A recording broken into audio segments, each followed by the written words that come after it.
Hi guys, so today's video is going to be a little bit different. As you can see, my python here, Maurice, is out and about, and so is literally everyone else. But what I'm going to do is I'm actually going to feed him real quick, and go over some of the care, that is required for, a ball python. So yeah. Let me get into that. These mice I have are naturally dead mice from my friend who breeds mice. These guys died of old age, so no killing or anything like that. I'm gonna go ahead and move this thing first. She will eat them if I let her. I'm gonna set you guys there. Maurice is very hungry, so he's out and about and on the prowl. If you're squeamish about this at all, go ahead and skip or don't watch. That's up to you. He's a pretty good eater. The people that I rescued him from said that he ate only live mice. There are some snakes that prefer it, but if they're hungry enough, like I know he is right now, then you can do frozen thawed. I'm not actually going to show the strike.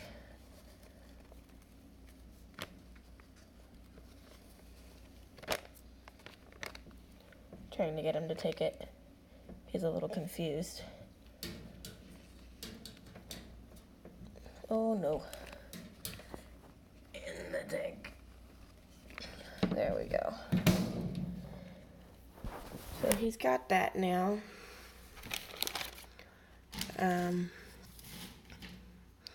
Yeah, so I'm going to go over the setup that I have. And why I have it and everything like that. As I said, these are naturally killed, well not killed, naturally dead mice, so none of the killing or anything. Always use tongs if you're going to feed frozen thawed. Make sure it's thawed all the way but not cooked. You can't feed snakes cooked mice, obviously. Yeah, just warm tap water works fine. You don't really want to put the mouse in warm water not in a bag, because then it can confuse the snake, and you don't really want your snake consuming any amount of untreated tap water. So it's just best not to get the mouse wet. Unless you use, treated water, in which case it's not that bad. But it can still confuse your snake.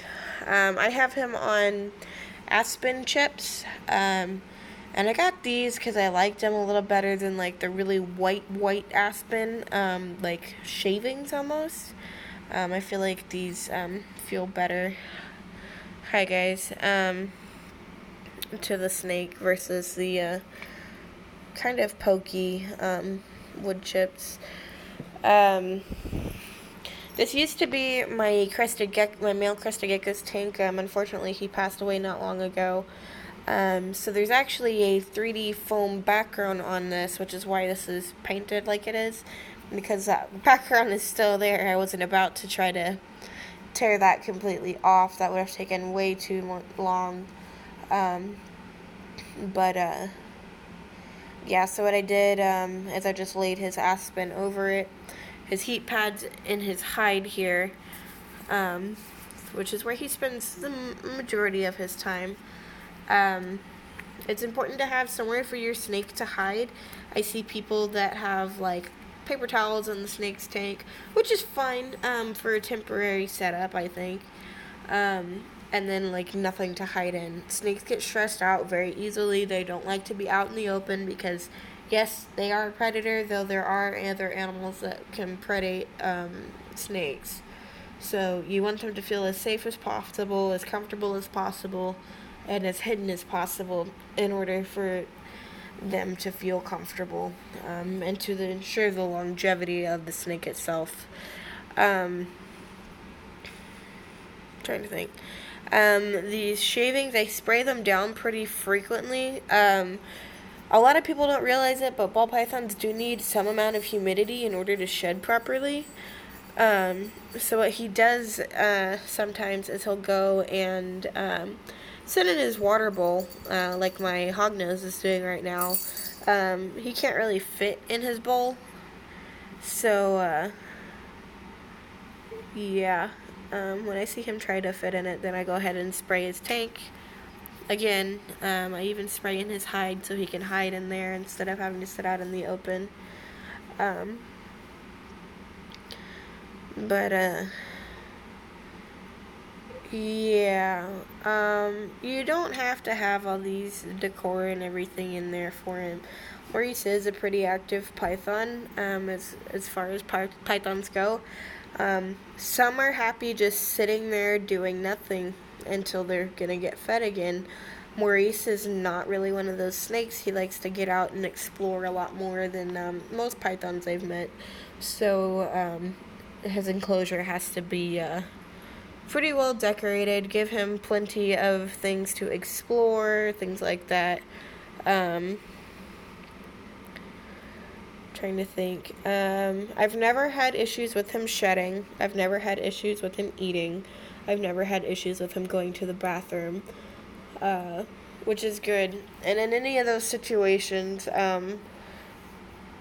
for the going to the bathroom and shedding wise, you can soak him for about 10 minutes at a time in warm water, not hot water. Definitely not cold water. The cold water is going to drop his temperature and it's not going to make him feel good at all. And then obviously treat the water that you're going to put him in and just let him soak for about 10 minutes. Some snakes, if they'll let you, you can kind of massage them to get their skin more moistened and more elastic so it'll actually come off properly. And same for going to the bathroom. Sometimes they might be a little dehydrated or something, and that's why they don't want to or can't use the bathroom. So that water is going to help stimulate them to get their bowels moving. I don't have a light on his tank. I have a light by his tank that I turn on pretty much every morning. First thing, just to kind of regulate his day-night schedule more than anything. But they don't really need a heat light. If you're not comfortable like I am with the mats, the heat mats, which is what he uses, and that's the wire there for his heat mat. What you can do is get a like an actual stone. These hides aren't that great at conducting heat, so they don't really hold heat very well. But what you can do is use a natural stone or even like a piece of a brick or something that'll soak up that heat from the light, to let him lay on his belly, let your snake lay on his belly. Because what they do in the wild is they'll come out of the jungle for a minute or find a spot where the sun breaks the canopy or something, and lay on the ground. The ground is going to be warmed up. Typically, you'll see them laying on rocks, sometimes even thinner branches like this branch. If it was in direct sunlight, it's going to heat up. They take in most of their heat through their belly, which is why people say to use a heat mat versus a heat light. I hear stories about snakes getting burned by heat lights, or heat mats, rather. I've never had a snake burned by a heat mat, not to say it's impossible. I'm sure it is, but I've never had an issue with it, so I'm going to use them. Obviously, it's up to your preference on whether or not you use it or not. But the light can work. Just make sure they have some sort of surface area to get the heat from the light. Trying to think. Obviously, give them access constantly to fresh water.